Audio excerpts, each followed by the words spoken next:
slides today, but we'll do a lot of talking instead.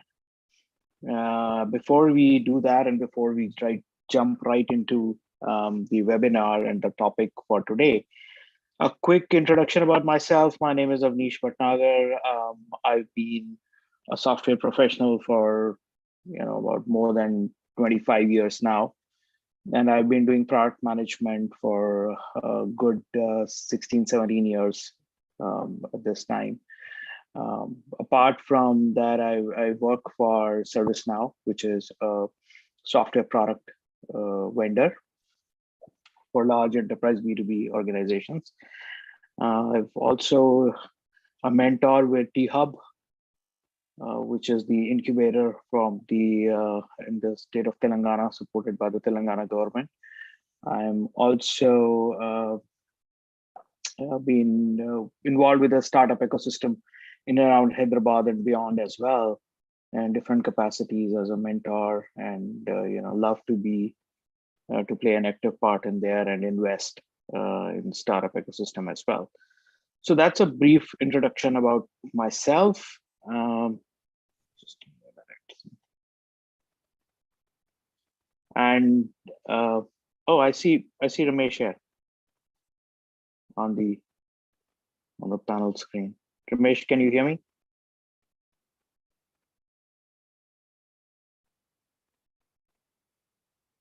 Ramesh, if you're speaking, we can't hear you.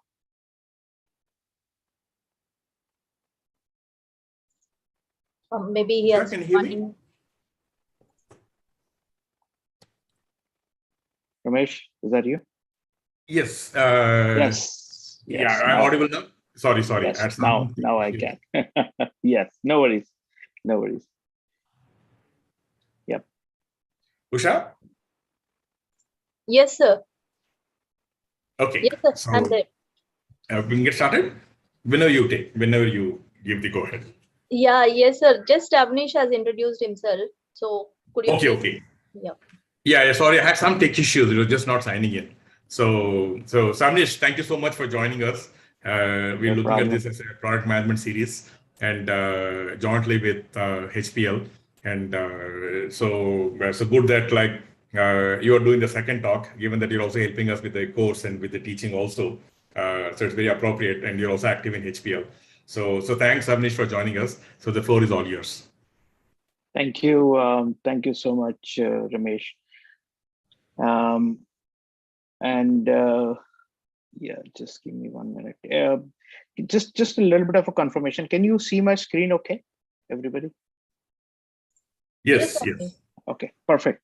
So thanks, Ramesh. And as I said, I've been doing product management for a very, very long time, and that's what I know. That's probably the only thing I know what to do and to make a living out of. So we'll focus on one of the very key aspects of product management today, which is customer centricity. And customer centricity is, as a topic, the name itself suggests. You may ask that why only product management? Customer centricity should be applicable to any and every function of the organization, and that is true.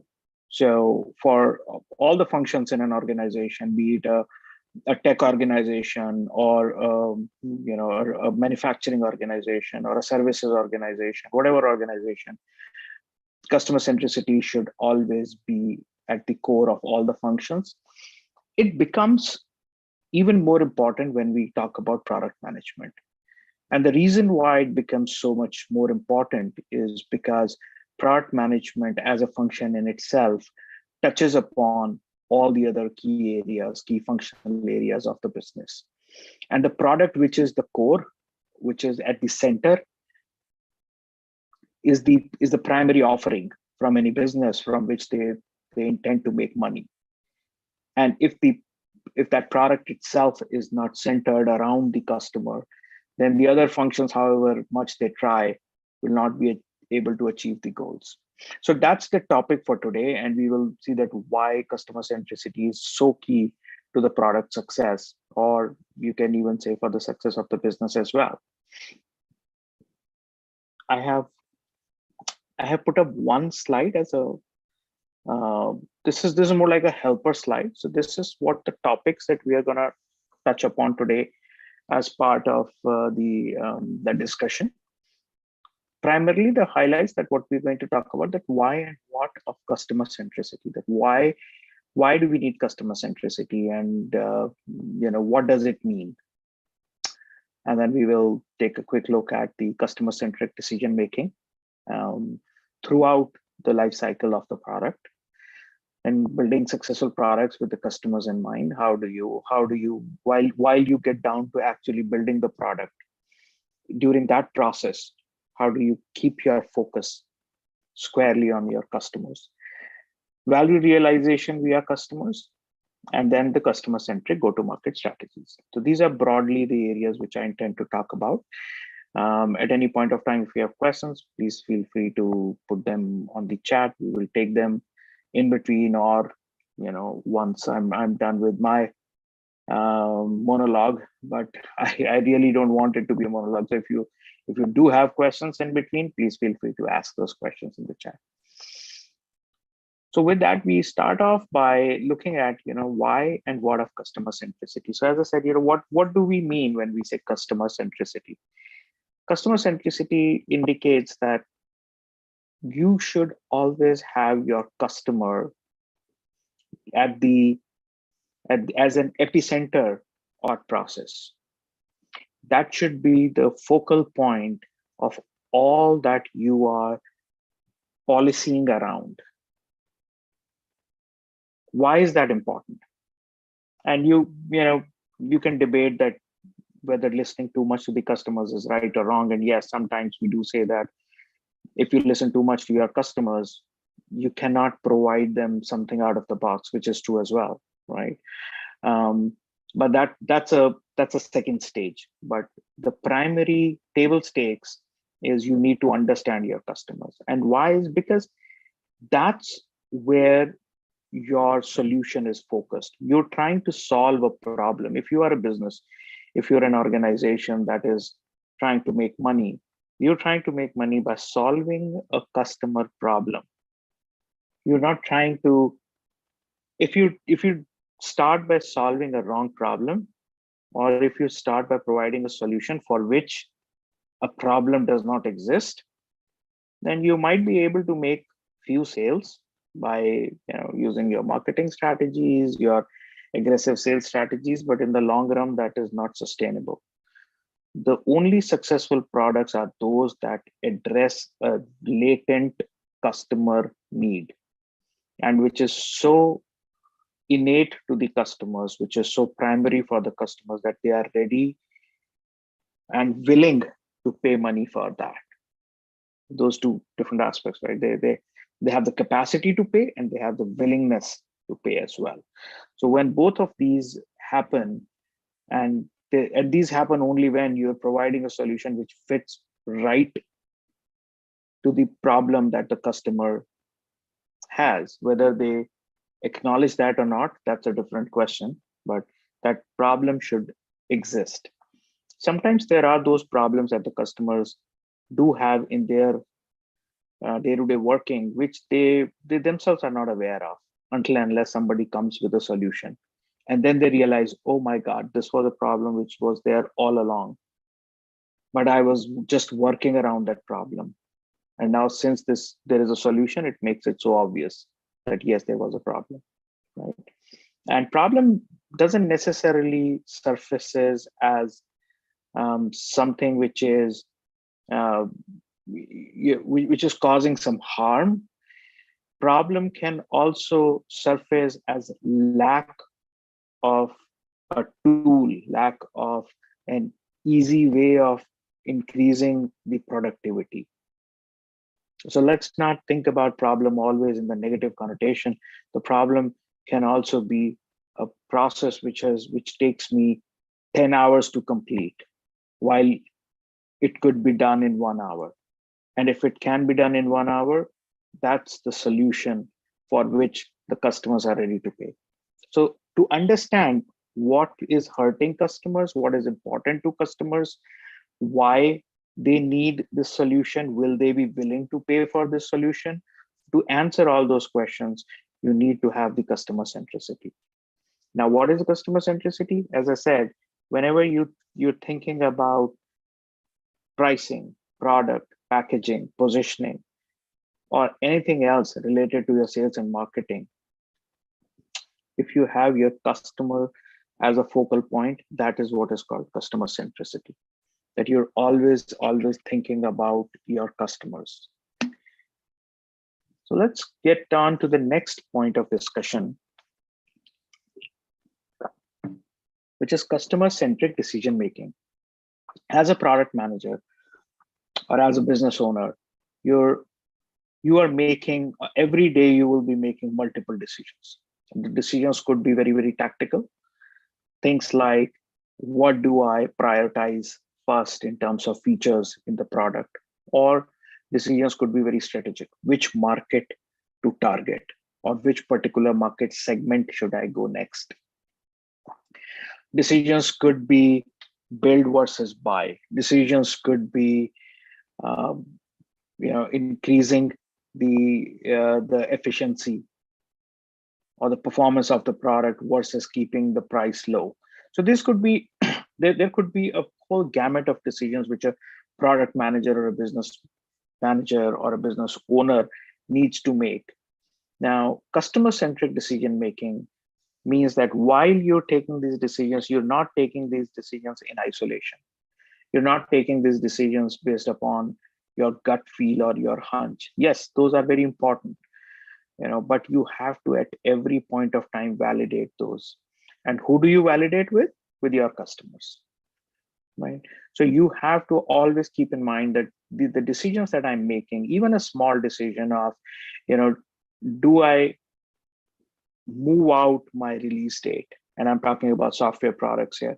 So do I move my release date by a quarter? You can take that decision in isolation. You can say, oh, we have another feature to add which has not been complete so far, so let us delay it by a quarter and then release. But the right way of making that decision is, go out, ask your customers, think about how will this impact their workflows, how will this impact their upgrade schedules, how would this impact their budget allocation that they have kept for the whole upgrade process, and then make a call whether you want to release without that feature now or with this particular feature a quarter later. So that's just one example. Now, what are some of the tools that help us in customer-centric decision making? One is user research. Now, user research is something which I think everyone would be a little bit familiar with. User research helps us get great insights into our customers. It helps us get insights into the mindset of our customers, how the customers, how the users who are eventually going to use our product think, how do they act, how do they react, how do they respond to a particular situation. User research is not asking two questions, once in a while and then saying that, yes, I know everything. User research means living a day of your customer.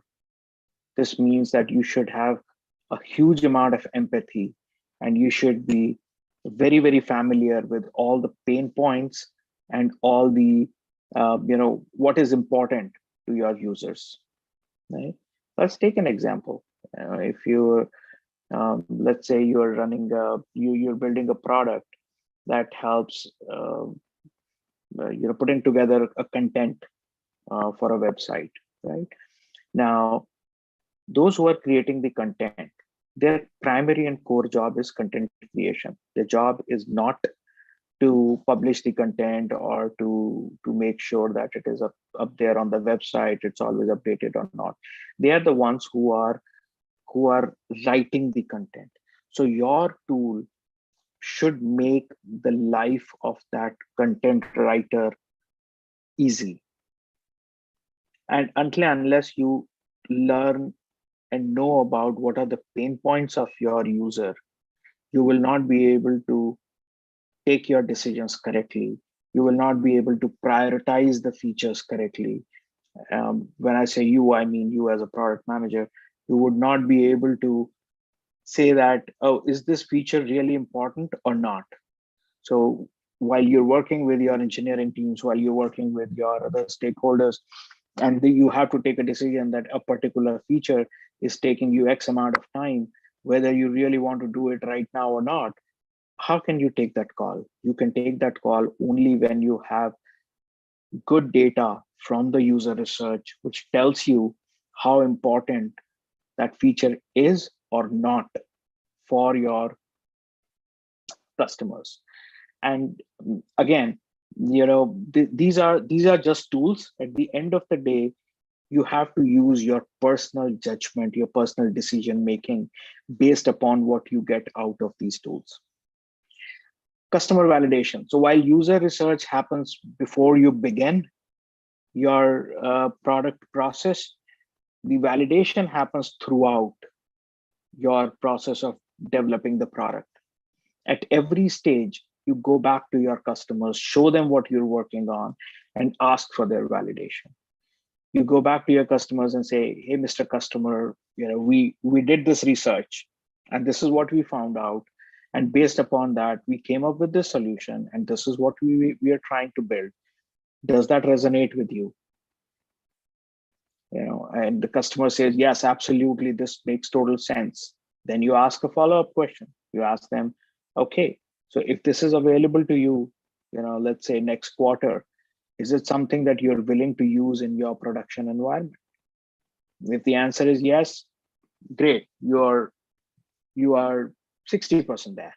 And I'm not saying 100%, I'm saying 60% there, because the next question is very, very important, which is, if it would cost you X amount of rupees or dollars or whatever, are you willing to pay? And if that answer is in the affirmative, then you've made the right decisions. That means that your solution is now resonating with your customers. So that's where you have to be very, very careful about how you do the validation.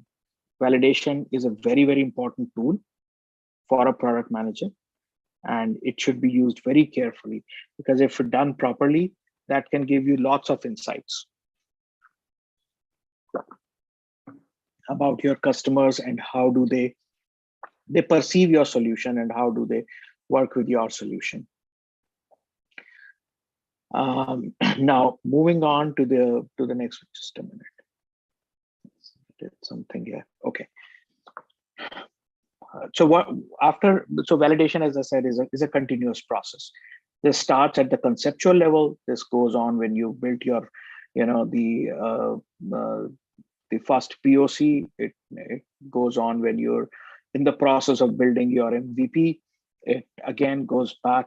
The feedback that you get goes back into the product, and then so on and so forth. But that helps. If you are very disciplined about your user research and customer validation, this goes a long way in ensuring the customer centricity in your decision making. Building successful products with customers in mind, and another tool in this area is personas. So when you create the personas, when you write down the personas, when you formally create the personas, you are forced to think about the customer. And when you get down to the whole process of building the product, at that point of time, as Agile has a very beautiful way of capturing this customer centricity, that is through the canonical format of the user stories. So when you create your personas, you're forced to think about your users. So you can club general users, the business users, under a term called user, which could be any of the users of your product, and then you can start getting specific. So you will also have a buyer persona. That's the person who's going to write the check for your product. Then you have the admin persona. This is the person who's going to administer the product in production, right? This is the person who is responsible for the upgrades, for the maintenance, for the uptime, for new feature additions, so on and so forth. And then sometimes you have some power users in the system. The power users are those who use your product much more in a much more deeper way, or much more involved way than the other general common users. And then there could be lot many other personas depending upon what kind of product you have and what kind of customer segment you are targeting. So writing down and coming up with personas forces you to think about the customer. If you're not very familiar with the personas, I would recommend do some research around writing personas and coming up with personas. They're very, very detailed, and they familiarize you with what that person is like, your persona, and you're typecasting and generalizing in this case, but that's okay. It's very difficult to go and talk to each and every user of your product, so you have to typecast and generalize at some level. But what it gives you are the top traits, or the most common traits of the users, which would be ultimately using your product. So when you do that, and when you write a user story and you say, as John, or as Adam, or as anybody, as Jane, I want to do this so that I'm able to achieve this. That automatically forces in your mind, what is that person thinking about while they're doing this activity? What are their motivations of doing this activity, and how is your product and the tool is helping them do this activity? So building personas is, again, a very, very important tool that goes a long way in ensuring that you have the customer in mind while you're building your products. We have almost covered 3 topics, and then I have 2 more to go. And I see we are almost halfway time-wise. So if you have any questions, please do not wait. Please put them in the chat window, and we'll try to see if we can take these questions in between.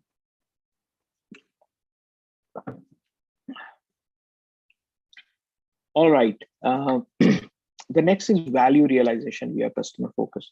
So what happens is, once you have you've done all your user research, you've done your customer validation, you've got all the data related to your customers, what they want, how they want to work with your product, you've developed personas, now you've built your product as well.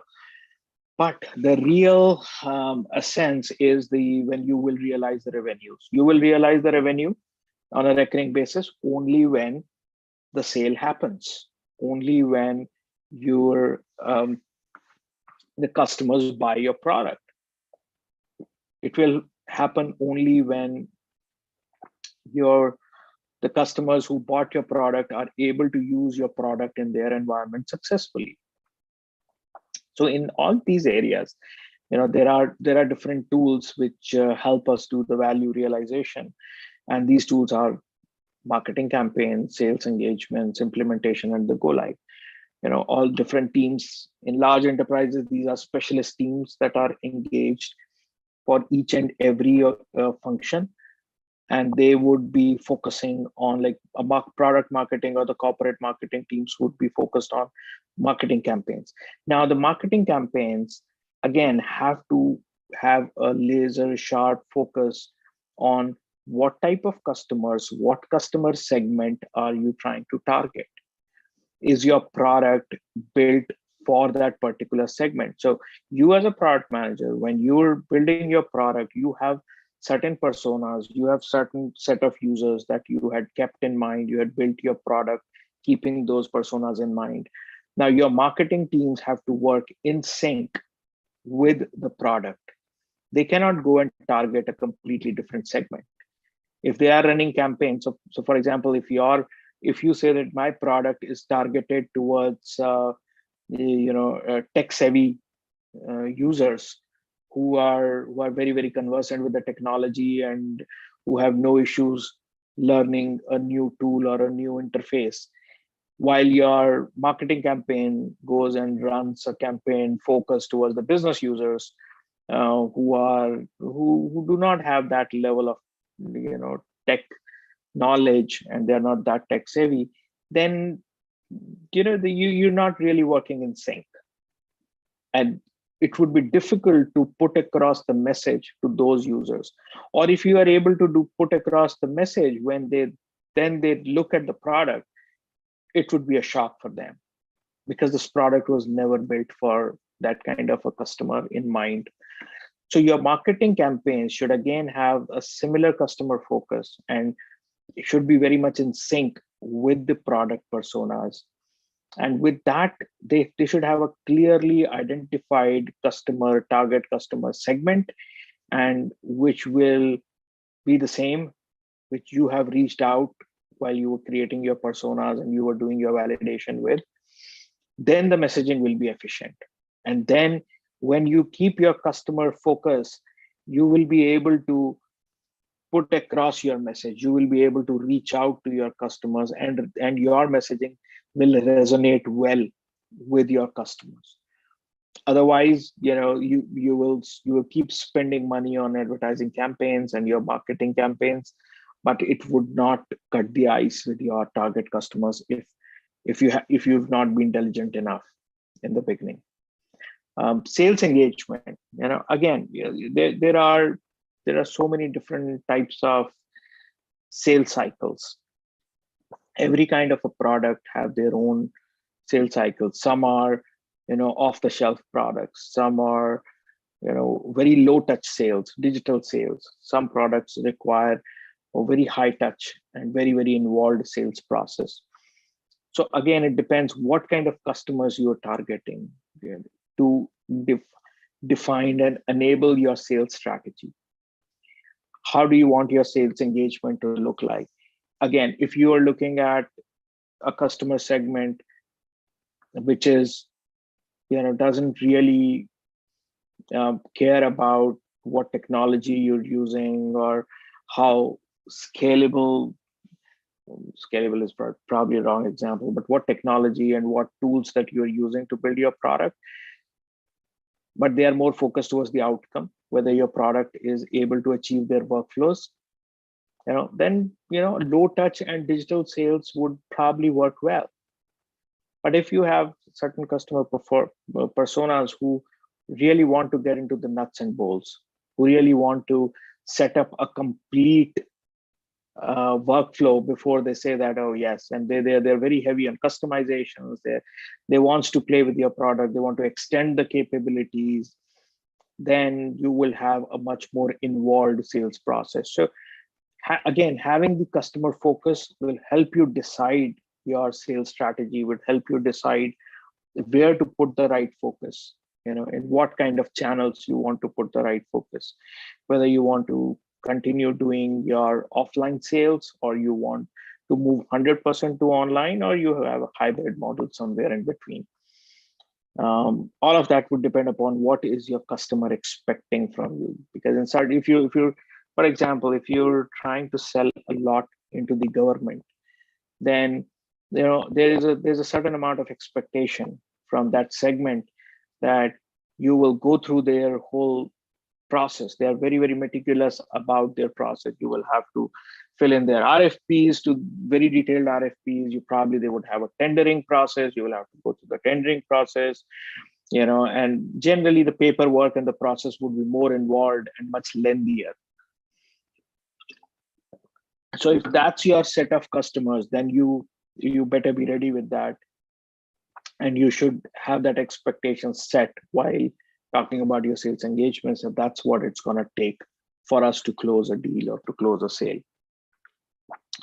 Implementation and go live. Mostly, these things, again, talking about enterprise products. In B2C, this is much smaller.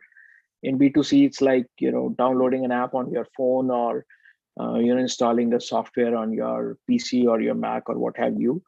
And then just switching on the software and start working with it. It's as simple as that. But in enterprises, the cycle can go, as long as a few weeks to a couple months. The whole experience. So again, what kind of customers you have, what kind of a customer base you have. Are they willing to invest that kind of time in implementation? Do they have simplistic implementations where your out of the box workflows are good enough for them? Or do they have very complex workflows and they have very complex scenarios which would require either the system integrators or your own teams to spend a lot of time in implementing and taking the products live, so that from the customer point of view, the customers will realize the value only when the product goes live, when when your customers start using it. So from the date that they sign the agreement to buy the product till the time they're actually their users in the system and everybody else starts using the product, this lead time defines whether you will be successful with a particular set of customers or not. If you're targeting startups to sell your product and you tell them it'll take you 6 months, 6 months is anyways way too long, even a quarter for you to install and start using the product, they would say, sorry, we don't have that kind of a luxury of time. We will settle for few less features, more simplistic workflows, but I want it done, if not in a day, maybe in a couple of days or in a week at best. So that's how your customer focus will determine how do you approach your implementation and go live strategies. How do you partner with some other system integrators, or how do you build in features in your product that would help the companies who are using your product go live quickly and realize the value for which they have paid in terms of the license fees or what have you.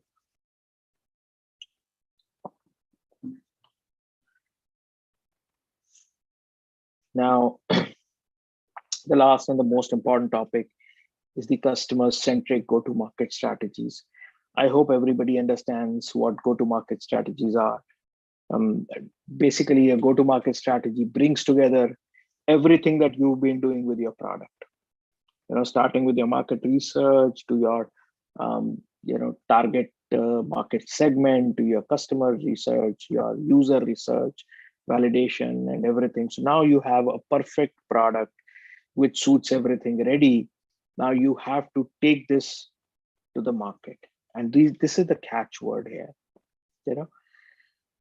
In way back in good old days, if we were to buy something and forget about software, if we were to buy vegetables, groceries or what have you, or refrigerator, television, we would go where the products are sold, and that place was called market. Now things have changed so much, and thanks to the whole digital transformation and during these last few years as well, now the products are coming to you as a customer, right? So the products are coming to the customer, and the customer is not going to the products. If the products are not coming to the customers, the customers don't even care, until and unless you're an Apple or you're a Merck or somebody a brand that has created such a cult for themselves. The customers will not go to the product. They expect the product to come to them, right? So you have, as a business, when you're a product manager, you have to figure out, where are your customers? Where are they found? What tribe are they? Are they found more online? Are they found offline? Are they found at work? Are they found at leisure? Are they found in cinema halls? Are they in offices, in hybrid workspaces, in nightclubs, or in childcare centers? Wherever your customers are, you have to go there to find them, right? So rather, these days, the go-to-market has actually become go-to-customer, because you have to, as a business, you have to literally go where your customers are, right? There is no one unique marketplace And you can say, oh, I'm here. Anybody who wants to buy from me can come here. You have to reach out individually to all of your customers and say, hey, Mr. Customer, I am here to serve you, to give you this product or this service at your convenient time, at your convenient location, at your convenient pricing point, at your convenient pricing terms. Are you ready to write the check? That is what has changed, and that's the reality of today's market. So you have to have your GTM strategies which are customer centric. As I said, wherever your customers are found, whichever geographies, whichever places, demographics, psychographics, wherever they are, you have to go to them, you have to reach out to them, and then you have to offer your product through the channels that they are most comfortable with. So you have to figure out your customers are more comfortable buying from Amazon, you should be on Amazon. If they are comfortable, buying from offline stores, you should be on the offline stores on their shelves. If they are more comfortable buying directly from you, you should have your own personal online presence very well established. So that would determine the channel, for your distribution and how they would receive you and your product. If they say that we are comfortable with a subscription model, you need to have a subscription model. If they say no, we are comfortable paying you a baseline price and then pay you based upon our usage, yes, that's what you should have. So all your GTM components should be customer centric. They should know what your set of customer segment is most comfortable with, what are they most likely to adopt, and then your GTM strategy should reflect that. You cannot have a GTM strategy which doesn't think about your customers, but sitting in a siloed office, think about what is most convenient for you as a business to do, and you formulate your GTM strategies accordingly. That would not fly. That would not work. So I think that is what I had to highlight in this session today, and would now love to see if there are any questions. We can take the questions. If there is something else which you want me to talk about when it comes to customer centricity, I'm more than happy to do that. It is something which is really, really very close to my heart, because I've learned it by doing it. And the most gratifying part of the job for me personally is to see when my customer is satisfied, when they come back and tell me, oh yes, this is what we've been waiting for. This makes a lot of sense. This saves me a lot of time. This saves me a lot of money. This is exactly what I was looking for. There's nothing more gratifying than that. And to achieve that, you have to keep the customer at the center all the time throughout the journey. Sir, we have a question from the chat. Mm-hmm. How can and up to what extent can we leverage market research to understand our user? Can competitive analysis also bring some insights? That's the question. Yes. So market research and competitive analysis. See, there are two types of research. One is your primary research and your secondary research. Again, depends upon what kind of customer segment you're targeting, what kind of channel are you using, and what kind of a product you're building. Is it, if you are a B2C customer product and you're selling directly to your customers, then primary research is always very time consuming, and it takes a lot of effort, but it has benefits which are commensurate with the effort that you're putting in. So you cannot definitely do either one of them. You have to rely on both of them. Market research is, most of the time, market research is done as a secondary research, wherein you would read some reports from the market analysts, you would read some reports from the industry experts, you would follow certain experts who are out there, you follow certain news sites that are giving some news about the market that you're trying to play in, and based upon that you will collate all that information about your customer, about your market, and that kind of market research will give you lots of insights. Now that is at a broader level. Now when you come down to competitive analysis, that would help you know more about your customers, your competition. Now, whether a big assumption in competitive analysis is that whatever my competitor is doing is correct, right? Which may not be the case. Right? If your competitor is doing all the right things and there's nothing more to do, then why do you exist? Then you leave the space to your competitor and you go home and do something else. So your being in that business, in that space, means that there is some problem which is still not solved, or there is a better way of solving the problems which which you have figured out. That's why you're out there in that market, right?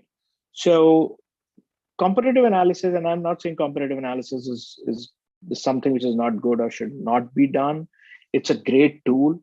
It's a great tool to know what is happening around in the market, but too much focus on competitive analysis is not great. So knowing what competition is doing is good, but when it comes to customer centricity, don't rely on competitive analysis, because your competition would have a particular way of messaging, a particular way of targeting, a particular way of selling into those customers, which may or may not work for you. So you have to define your own GTM strategy. You have to define your own reach to your customers. And to do that, you have to intimately know your customer. You'll have to intimately know your users of your products. And neither the market research nor the competitive analysis would give you that kind of an insight. That kind of insight you will get only by either using user research, customer validation, writing personas, talking to your customers, by way of a primary research. You may, in a very limited manner, you may read reports about, like what are the trends in the market with the digital natives coming into the workforce. Those kind of high-level reports would help you, but generalization always dilutes the nuances which you would find with your own customer segment.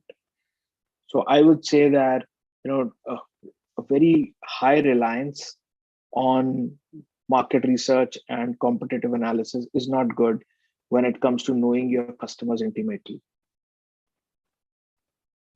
Make sense?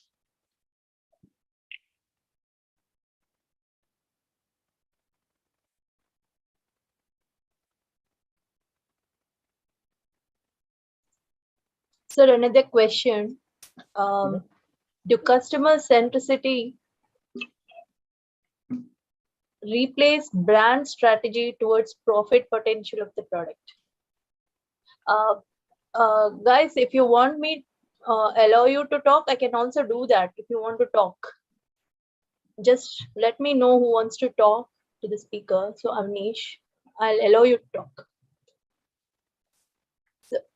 So you got my question? Yeah, I got, and I'm looking at the chat as well, just trying to read the question as well. So, I'm trying to make sure I understand this question correctly. See, it does not replaces your brand strategy towards profit potential of the product. No, it does not replace brand strategy. It will be an input to your brand strategy, right? So your branding, as I said, your marketing campaigns work towards building your brand. When you're trying to brand yourself, you're trying to create a brand image, you're trying to create your brand identity, customer centricity would be an input towards that. You would, until unless you intimately know your customers, their likes and dislikes, their preferences, what do they what do they appreciate, what do they don't like, you have to build a brand which resonates with your customer segment, right? So for example, if you're building a gaming product, and if you're building a gaming product, gaming has to be for kids, it is for adolescents, it's for teenagers, it's for young adults, it's for adults. Who are you trying to target? And then you have to build your brand image. Take case of Marvel, right? Marvel is such a big brand, and a lot of times it is associated with kids and young adults. But how many adults watch Marvel movies? You'll be amazed to know there's a lot of big audience for those movies. They might have grown up looking at those superheroes, and they might fantasize about those superheroes, but the way you will brand yourself would depend upon your target customer. So it will not replace. I would say it will be customer centricity should be one of the factors to keep in mind while building your brand strategy and executing your brand strategy. If you have a follow-up question on that one, please let me know. Okay, so I see there is another one from Natansh.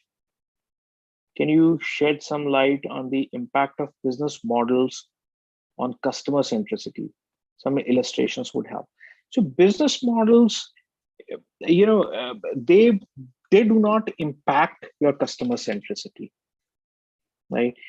Your customer, what kind of customers you are targeting, again, would help you choose and decide your business model.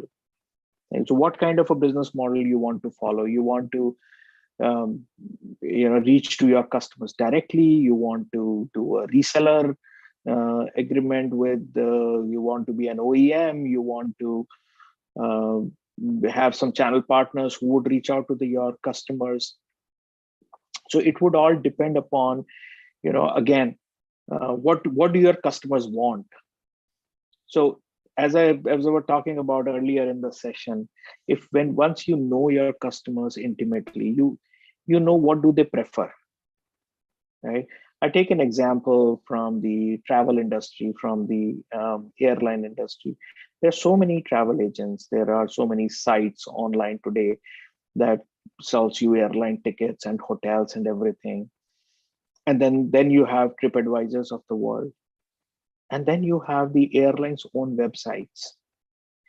Now, if you are a player in any of those segments, if you are an airline, if you're a hotel, if you're any of this tourism industry player, or you are an aggregator, you're like a Make My Trip, or you're like iBibo or what have you, right? You will have to see what your customers prefer.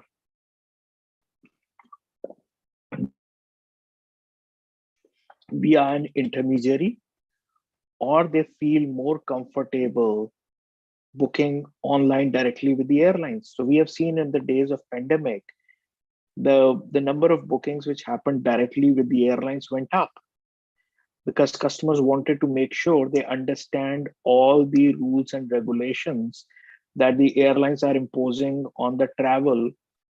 And perceptually, they thought that going directly to the airline would be better. Now, whether that's a fact or not, we don't know.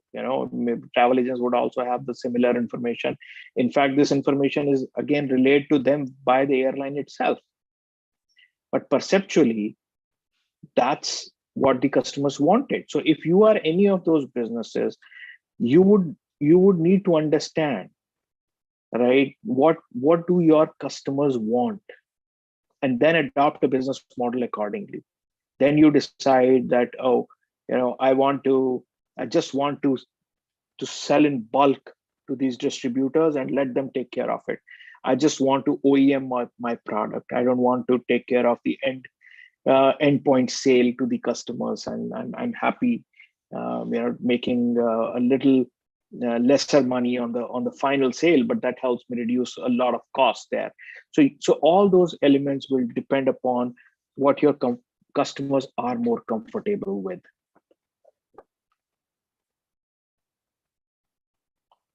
All righty.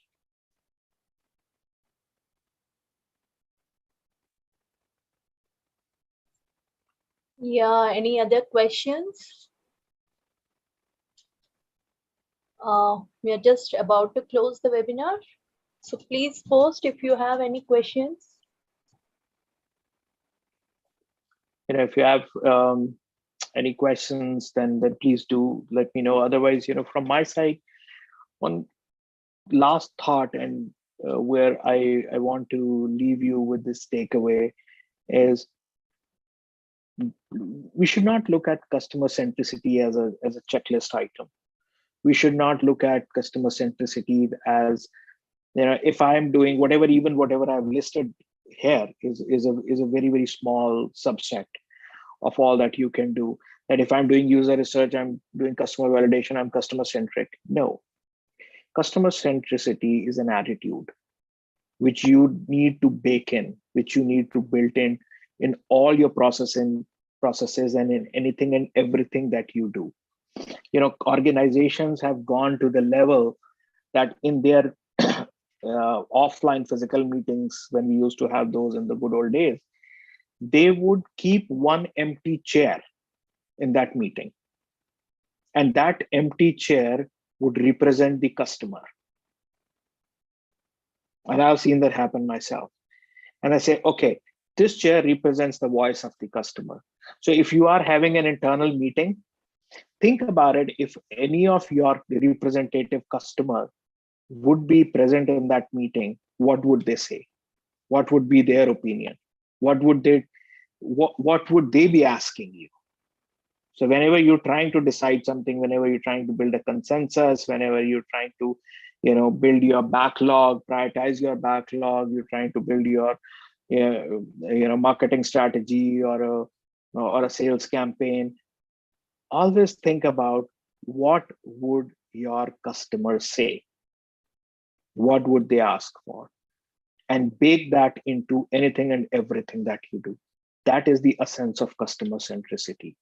Every day morning when you get down to working, you would say that whatever I'm going to do today, how will that impact the work that my customer is doing? If it's not adding value to your customers, it's not worth doing at all. Right? Because if it would not matter to them, they will not come and buy and pay you for that. That's the bottom line. Thanks so much, Avnish. Thanks for your valuable insights on this customer centricity. Thank you, Usha. Thanks everyone for joining this webinar. Yeah. Thank you so much. Thank you, guys. Bye-bye.